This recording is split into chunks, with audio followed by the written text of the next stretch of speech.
everyone, some of you out there know already and some of you out there don't, so I'm just going to tell you again. I won first place in the 7th and 8th grade video production category in the state level technology fair. The short film that I made for that technology fair is available for you to see. It is called You Know She Likes You. It is on my channel. The link is in the description. There's probably a little card up in the corner that gives you a link to it right now. So if you want to just go watch the winning film, then go do that. But if you are a film or a tech geek out there who wants to watch the film and then watch how I made it happen, then keep watching this video because that's exactly what this is. As it turns out, I actually thought the file didn't exist anymore for my tech fair presentation, but it does exist. I was just looking on the wrong Google Drive account. So this is a video of me with shorter hair and without my glasses talking about how I made You Know She Likes You happen.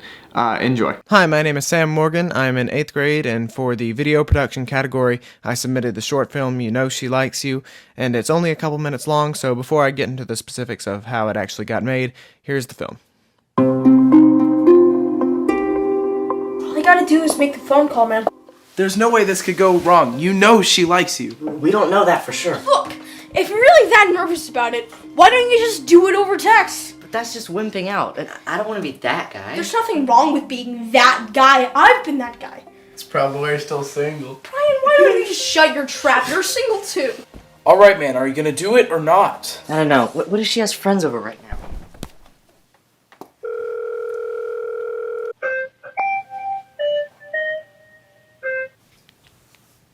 Hello? Hey, Evelyn, it's Andy. I don't know if you're busy, but I just sort of wanted to talk to you about something. Yeah, sure. Are you alone? Yep.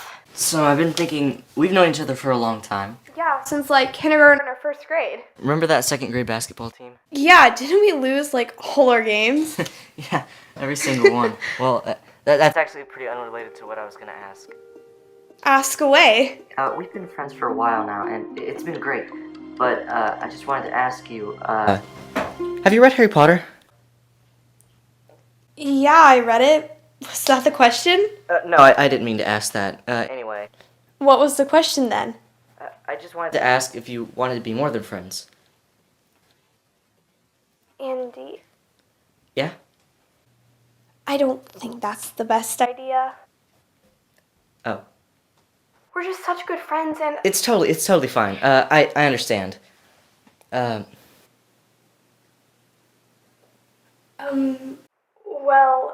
alright. I'll see you at school on Monday. Alright, bye.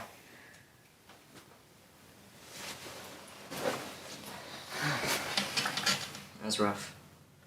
I would have never guessed that would have happened. Ouch.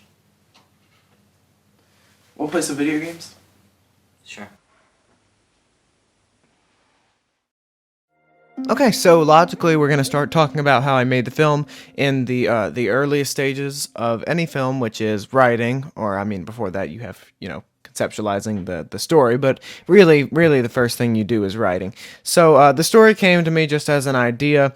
Really, it wasn't ever supposed to be something that I was going to make, and actually, Andy, the character in it, he was, the girl was going to say yes, and it was going to be like, oh, cute romance story, and it was just going to be a little bit of, screenwriting practice for me just to work on formatting and such, and I was working on this while I was bored on a plane on a Delta flight to Disney World.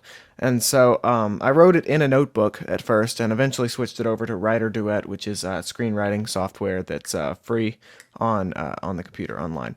Okay, so what came next in my process was casting. The first person who was cast was Olivia Canon, who plays Evelyn. The next person I got was Cronan, who plays Andy. He's a good friend of mine. And followed closely by him is Michael, who plays Bryan.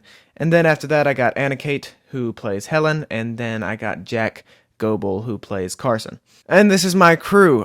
Sometime between when I was casting the film, I decided that Mandy Baker, who's one of my best friends, would be assistant director, and Teagan Wiley, also a very close friend, would be the storyboarder and the second assistant director. And then Lily Kate Morgan, who is my sister, was our Foley sound effects artist. So we'll see more about what she actually did later on in the presentation. These are some of Teagan's storyboards, and I'm really proud of how they turned out, and a lot of them look exactly like the shot that ends up in the film, and a lot of them look nothing like the shot that ends up in the film. This is sort of Teagan's like first attempt at drawing a frame from the film, and then this is sort of a diagram of where we were planning on all of the cameras to be, so she would know what the angles would look like. These are the completed storyboards. I believe there's, 9 pages and 54 shots, is that correct? It's around those numbers. There's a lot of little notes on here from me and from her, with her saying, like, is this what you meant? And a lot of things like that. Just little notes from me trying to get across more clearly what I wanted. And these exist for a purpose. They don't just look pretty.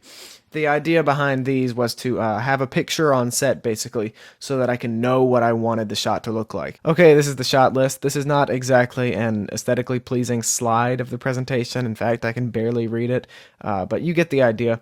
There were 25 shots that took place at Andy's house. Andy, on this shot list, is listed as Adam because that was his original name, and I just wanted to change it because Andy felt more right to me. I don't know. It's just that's just sort of a intuition thing that I had as a writer. Also, his name's Anderson, not Andrew. I don't know why I know that, but I know that, and it's just one of those little specifics that I think adds to the story. And I think if the people on set know that I've thought through little details like that, it'll inspire them to think through the little details of their character, and you get better acting performances the more immersive the experience is. And you see that also in the set dressing, which I did. I'm getting ahead of myself a little bit, but in the set dressing, it creates a more realistic world, and it more realistically creates the environment that these characters are in. And so there's certain things I did to dress the set that never even appeared on camera, but I still think they helped, and I don't regret them at all because it really helped the actors feel more like they were actually there. Oh, and there we go. That's actually the next slide. Here's some examples of the set dressing that I did. That one up there in the corner, it doesn't look like I did much. That's a chair, and it's simply just tape over the logo on the chair.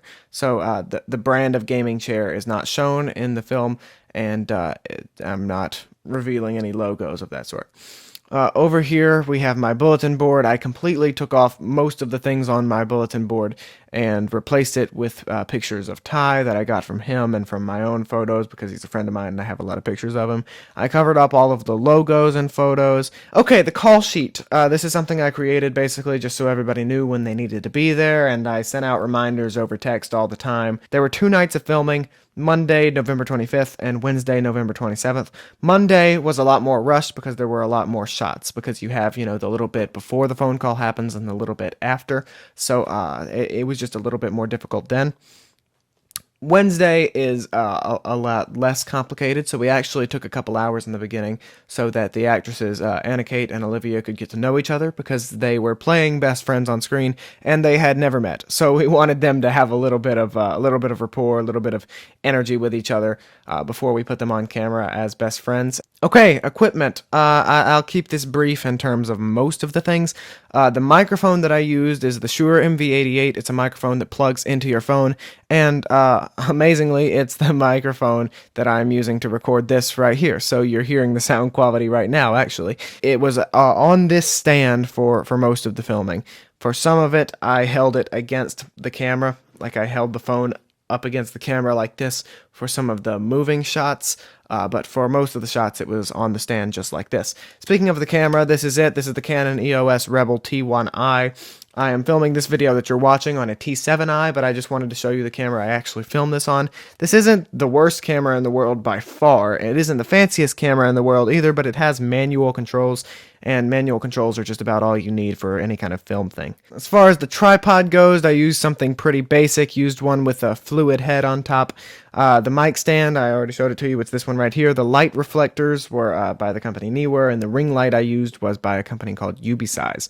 And all of these things came from Amazon because that's where I get everything. Okay, so here's just a picture of me that was taken on set, and then this is the shot that I was setting up in that picture, just so you get an idea of how I was positioning the shots. You can see the tripod and the camera and the microphone and the mic stand all in action right there. And this is the shot that came out of it. By the way, this is an important detail. Both scenes, well, both locations, it's really all one scene if you think about it, but both locations were filmed actually in my house. One of them was in here. This is Andy's room right here. This is my bedroom. and the other was in my sister's bedroom, and that is Evelyn's bedroom. Here's yet another picture of me setting up a shot. Color grading. Color grading is a very important thing. I really liked the lighting in the film. A note on the lighting, actually. I turned off all of the lights, and all of the lighting in both rooms comes entirely from lamps and the lights that I had on set, but mostly lamps, if we're being honest. It was the lamp on my bedstand, and then I brought multiple lamps into my bedroom that don't actually go there or even look very good in there, but I just like the way they cast light on the room when the lights were off. Anyway, so this is some of the color grading that I did. All of this was done in iMovie, which is really basic but really underrated software. It'll, unless you're doing pretty intense visual effects stuff, iMovie will serve your needs with just about whatever you're doing, provided it's fairly basic. Okay, Foley, which is what my sister helped me out with. Here's a little clip of us creating Foley sound.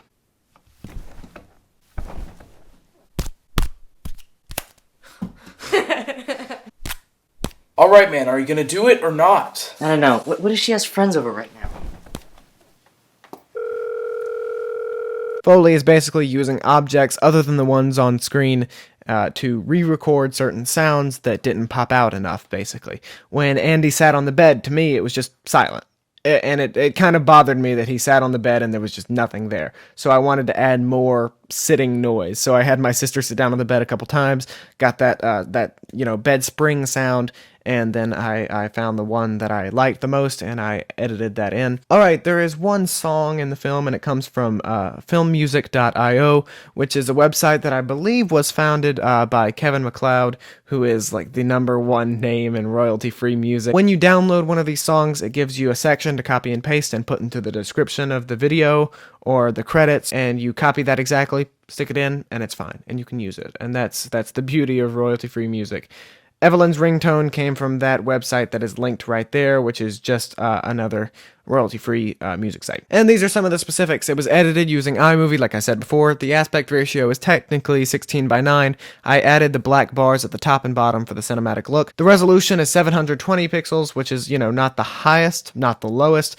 Like I said, this camera is not the greatest, not the best, but it has manual control, and that's just about all you need to make a good movie.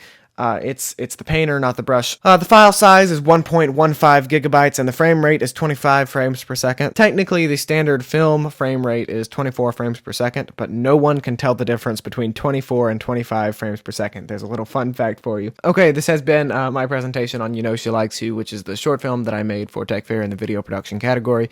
I hope you enjoyed this presentation, and thank you for taking time out of your day to judge these projects and to make this Tech Fair happen, despite the fact that it's been canceled in its physical form due to the pandemic that's going on. So yeah, thank you for providing this opportunity and still going through with the Tech Fair. And yes, thank you for watching. It feels very surreal for me, and probably for people who watch a lot of my videos, to have a video of me end without me saying stay weird. So here I am, stay weird.